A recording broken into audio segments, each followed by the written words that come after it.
자, 오늘 민수기 11장 24절에서 25절 말씀으로 주시는 교훈과 또 기도 제목 같이 나누도록 하겠습니다. 한번 따라 하십니다. 성령을 받아 함께 일하게 하시고 지나친 욕심과 이기심으로 불행당하지 않게 하소서. 아멘. 신앙생활은 공동체 생활입니다. 그래서 교회는 혼자서 세워가는 것이 아니라 함께 협력해서 세워가는 것입니다.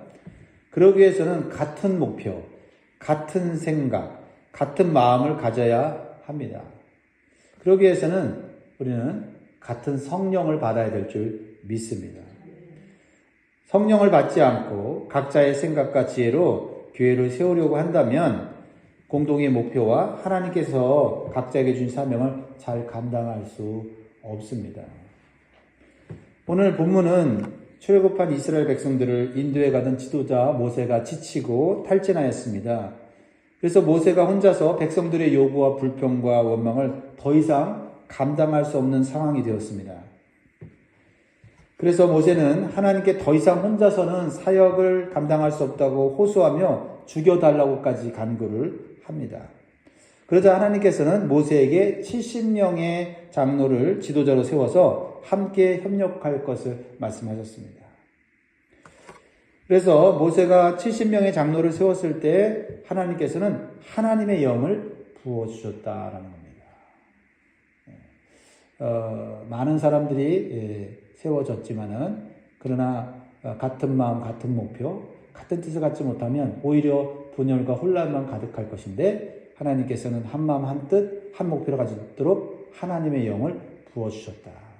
이것이 굉장히 중요하다는 것을 보여줍니다. 24절, 25절 보면 모세가 나가서 여호와의 말씀을 백성에게 알리고 백성의 장로 70인을 모아 장막에 둘러 세우매 여호와께서 구름 가운데 강림하사 모세에게 말씀하시고 그에게 임한 영을 70장로에게도 임하게 하시니 영이 임하신 때에 그들이 예언을 하다가 다시는 하지 아니하였더라.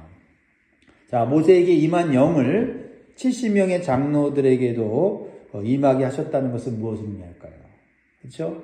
모세에게 임한 영이 똑같이 임했다는 거죠. 영이 같았다는 거죠. 같은 성령을 부어주셔서 같은 하나님의 뜻과 말씀을 받게 하셨다라는 거죠. 그래서 한 마음으로 공동체를 이끌어가게 하셨다는 것입니다. 여기서 70인 장로들이 성령이 임했을 때 예언했다는 것은 그들은 성령 받았다고 하는 외적인 증거를 갖게 됐다라는 겁니다. 성령 받은 것이 내적으로도 우리가 알지만 외적으로도 나타난다는 거죠. 은사로도 나타나고 또 열매, 성령의 열매로도 나타나는 것이죠. 여기서 예언했다고 했을 때 예언은 하나님께서 주신 말씀을 대언했다라는 것을 의미하고 있는 겁니다. 그러니까 그들은 같은 말씀을 받았다라는 겁니다. 따로따로 서로 다른 말씀을 받으면 어떻게 됩니까? 같은 영을 받은 것이 아니죠. 그래서 성령을 함께 받고 일할 수 있도록 기도해야 돼요. 우리 기도할 때 하나님 능력 주세요라고 하는 기도를 우리 하지 않습니까? 지혜 주세요라고 기도하지 않습니까? 그러나 함께 일하는 사람에게도 하나님 성령을 부어주세요. 같은 성령을 부어주셔서 서로 생각이 다르고 경험이 다르고 어떤 방식이 다를 때 성령께서 그것을 조절해 주시면은 서로 마음을 합하여서 일을 할 수 있게 해주신다라는 겁니다. 또한 그들이 예언을 하다가 다시 하지 않았다, 다시는 하지 않았다라는 말씀은 뭘까요? 이것은 일시적인 외적인 증거로 주신 것이지 계속해서 예언 사역을 하라고 주신 것은 아니었다는 거죠. 아마도 모세를 통해서 먼저 하나님의 말씀을 주시고 그들이 같은 말씀을 받아서 하나된 마음으로 사명을 감당하라고 주신 것으로 생각할 수가 있는 거죠. 같은 말씀을 받되 먼저 모세에게 주시고 그 모세에게 주신 말씀을 또한 성령을 받은 그들에게 주어서 그들이 하나님의 공동체를 이끌어갈 수 있도록 한 것입니다. 이러한 모습에서 우리가 교회로서 같은 성령을 받을 때 한마음으로 일할 수 있고 같은 하나님의 뜻과 말씀대로 교회를 세워갈 수 있다는 것을 우리가 기억하고 오늘도 그렇게 기도하면 좋겠습니다. 두 번째로는 성령을 받을 때 지도자들뿐만 아니라 모든 성도들이 성령 받기를 원하시는 하나님의 마음을 볼 수가 있습니다. 성령은 어떤 특권층에게만 내리는 것이 아니다라는 겁니다. 성령의 뜻을 따라서 성령께서 성령의 필요를 따라 주신다라는 거죠. 자, 이렇게 70명의 장로들에게 성령이 임한 후에 좀 문제가 생긴 것처럼 보이는 사건이 생깁니다. 뭐죠? 한 소년이 회막에 있는 모세에게 막 달려와요. 그리고 장막에서 두 사람이 하나님의 영을 받아서 예언을 합니다 라고 보고를 합니다. 26절에 보면 그 기명된 자 중 엘닷이라 하는 자와 메닷이라는 자 두 사람이 진영이 머물고 장막에 나아가지 아니하였으나 그들에게도 영이 임하였으므로 진영에서 예언한지라. 자, 여기서 두 사람의 이름이 나오는데 구체적으로 엘닷과 메닷이라는 사람이 모세가 있는 회막에 모이지 않았는데 그들의 장막에서 하나님의 영이 임해서 예언을 하는 사건이 벌어집니다.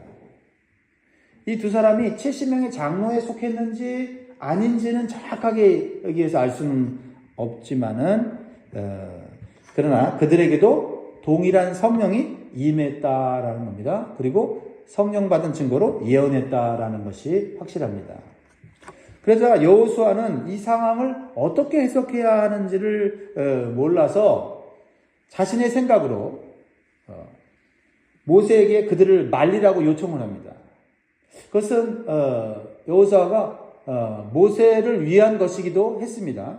자기 생각엔 그랬습니다. 28절에 택한 자 중 한 사람 곧 모세를 섬기는 눈의 아들 여호수아가 말하이르되 내 주 모세여 그들을 말리소서.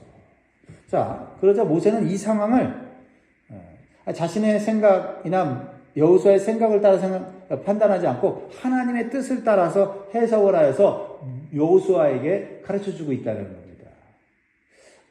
29절 보세요. 모세가 그에게 이르되 네가 나를 두고 시기하느냐 여호와께서 그의 영을 그의 모든 백성에게 주사 다 선지자 되게 하시기를 원하노라. 자, 모세는 여호수아가 가진 생각이 잘못된 것임을 가르쳐주고 있죠. 여호수아는 충성된 일꾼으로 나중에 모세의 후계자가 되지만 아직은 젊고 경험이 부족한 사람이에요. 그리고 좀 더 훈련을 받아야 되는 그러한 신앙인이었습니다. 그러니까 여호수아 입장에서는 모세를 위하는 마음에서 자신들에게 속하지 않은 자들에게 성령이 임하자 시기하는 마음을 가졌던 것 같아요. 또한 여호수아는 성령의 임하심이 회막에 모여있던 장로들에게만 주어지는 어떤 특권이라고 하는 의식을 갖고 있었던 것 같습니다. 그래서 결국 여호수아는 성령의 주권과 능력을 제한하는 모습을 보여주고 있다는 거죠. 그러나 모세는 모든 백성들이 하나님의 영인 성령을 받아서 하나님의 말씀을 전하는 선지자가 되기를 원한다고 말을 합니다. 여러분, 구약시대에는요, 주로 선지자에게 성령이 임했습니다. 그리고 특별한 어떤 목적을 따라서 일반 사람에게도 성령이 일시적으로 임한 적이 있어요. 보편적으로 모든 사람에게 성령이 임했던 것은 아닙니다. 그런데 이 모세의 이 말은 상당히 예언적인 말씀이에요. 요엘서 2장에 보면은 젊은 사람이나 나이 많은 사람이나 남종이나 여종이나 성령이 다 받게 되는 날이 올 거다라고 예언을 했거든요. 들어보셨죠? 요엘서 2장 28절 29절에 보면 그 후에 내가 내 영을 만민에게 부어주리니 너희 자녀들이 장래일을 말할 것이며 너희 늙은이는 꿈을 꾸며 너희 젊은이는 이상을 볼 것이며 그때 내가 또 내 영을 남종과 여종에게 부어줄 것이며. 자, 성령은 일부의 사람들의 어떤 소유물이 아니다라는 겁니다. 그리고 성령께서는 하나님의 뜻을 따라서 언제든지 성령을 누구에게나 주실 수 있다라는 거죠. 그런 열린 마음을 우리가 가져야 한다라는 겁니다. 하나님의 일할 때 반드시 성령을 받아야 되지만 우리만 받고 성령을 받고 일하는 것이 아니라 우리에게 속하지 않은 사람들도 성령을 받아서 그들도 하나님의 뜻대로 일을 할 수 있어야 한다라는 것이죠. 이 모세의 이 말 그리고 요엘 선지자의 이 예언의 말씀은 신약시대에 와서 오순절날 성취가 되었습니다. 예수님께서 부활하시고 승천하시면서 약속하신 성령이 오순절날 기도하는 모든 성도들에게 임하는 예언의 성취가 이루어졌다라는 겁니다.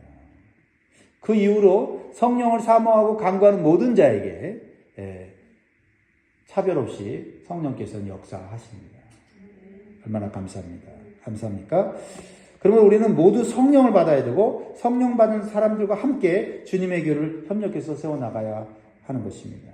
교회의 직분이나 직책은 계급이나 지위가 아니라 주님의 몸을 질서 있게 세워나가기 위해서 주신 책임이고 역할일 뿐이에요.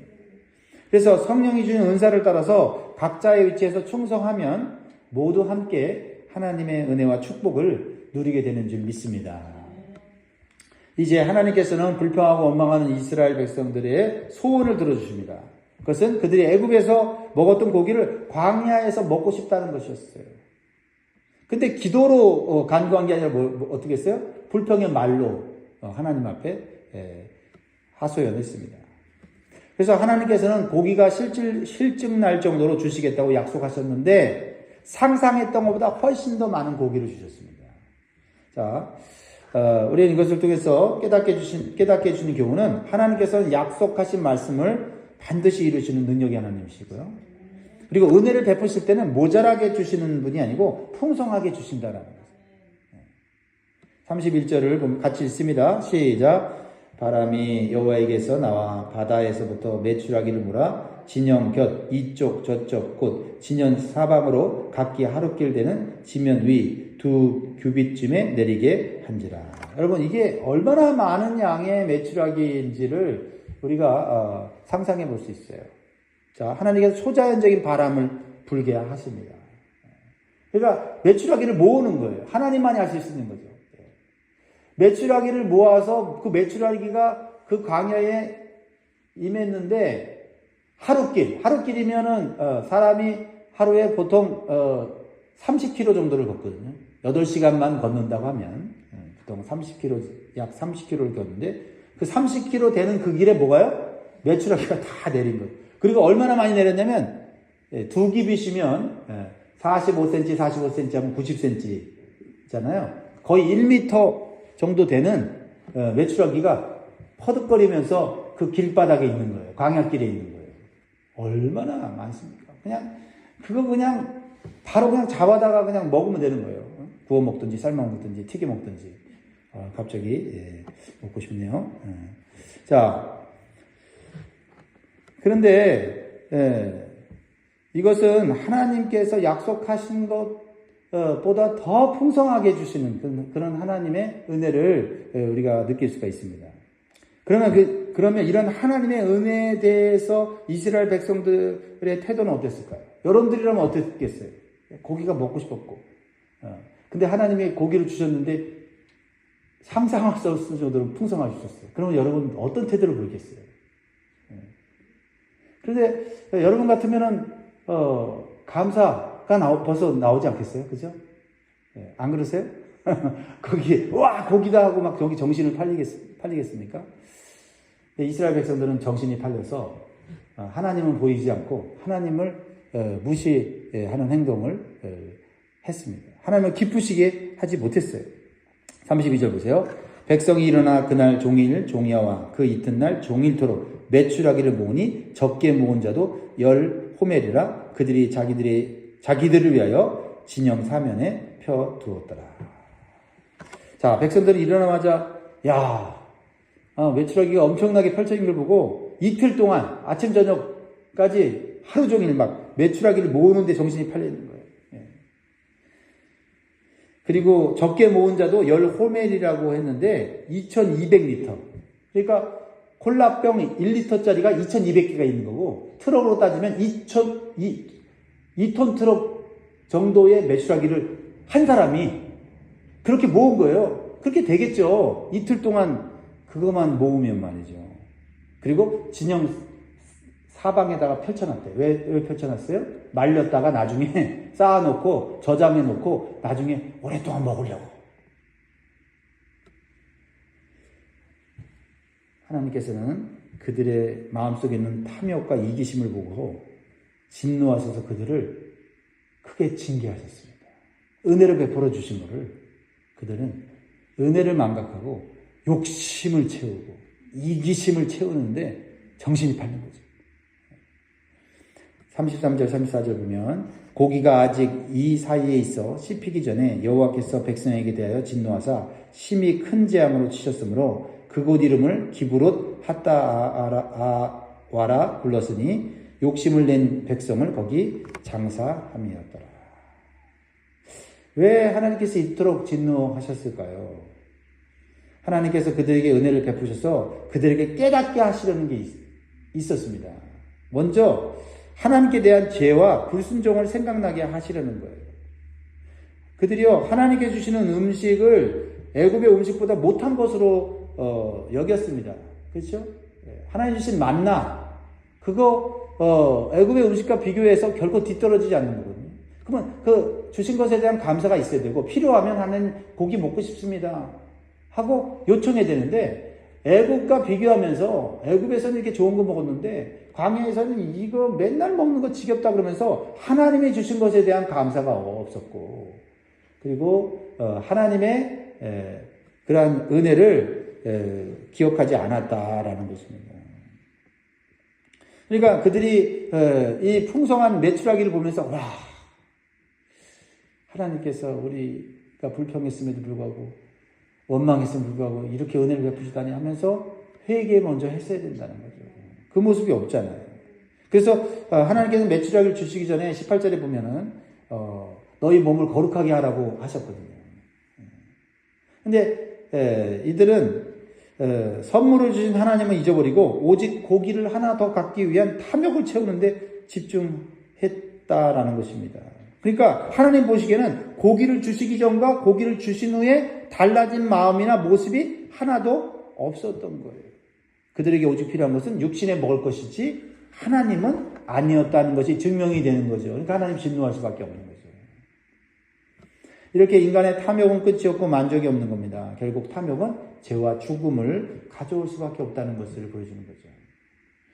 야고보서 1장 15절에 욕심이 잉태한 즉 죄를 낳고 죄가 장성한 즉 사망을 낳느니라. 그리고 그들이 징계를 받은 주요한 이유는 하나님에 대한 불신앙의 모습을 보여준 것입니다. 마치 이번 기회가 아니면 큰 돈 벌 기회가 없다고 생각하는 사람처럼 이번 기회가 아니면 이 고기를 다시 먹을 수 없다는 태도로 막 하나라도 더 잡아다가 쟁여놔야만 살 수 있다고 생각한 거죠. 그러니까 뭘 의심한 거예요? 하나님의 능력과 자비를 의심한 거죠. 하나님께서는 광야 생활 속에서도 언제든지 필요한 것을 채우시고 공급하실 수 있는 능력의 하나님이신 것을 믿지 못한 거예요. 그러니까 한탕하고 끝난다고 생각하는 거죠. 그래서 성경은 탐심이 우상 숭배라고 했습니다. 이해가 되죠. 물질에 대한 탐심이 하나님보다 더 사랑하는 우상이 되었다라는 거죠. 탐심 때문에 하나님의 존재를 무시하게 되고 돈이 우상이 되는 세상에서 우리 살고 있습니다. 그래서 하나님께서는 그들에게 은혜를 베풀어 주셨지만 그 은혜를 올바른 자세로 받지 못하고 오직 자신들의 욕심을 채우는 데만 급급했다라는 것입니다. 그래서 하나님께서 감사하지도 않고 자신의 죄를 회개치 않는 탐욕을 가진 그들을 징계하셨다라는 겁니다. 그렇습니다. 우리가 받아야 될 영적 교훈은 어떤 사람에게는 풍성한 은혜가 복이 되지만 어떤 사람에게는 풍성한 은혜가 스스로 멸망당하는 재앙이 불행이 될 수 있다라는 겁니다. 하나님은 누구에게나 은혜를 베푸시지만 그 은혜를 계속 누리는 자는 하나님께 감사하는 자가 받는 줄 믿습니다.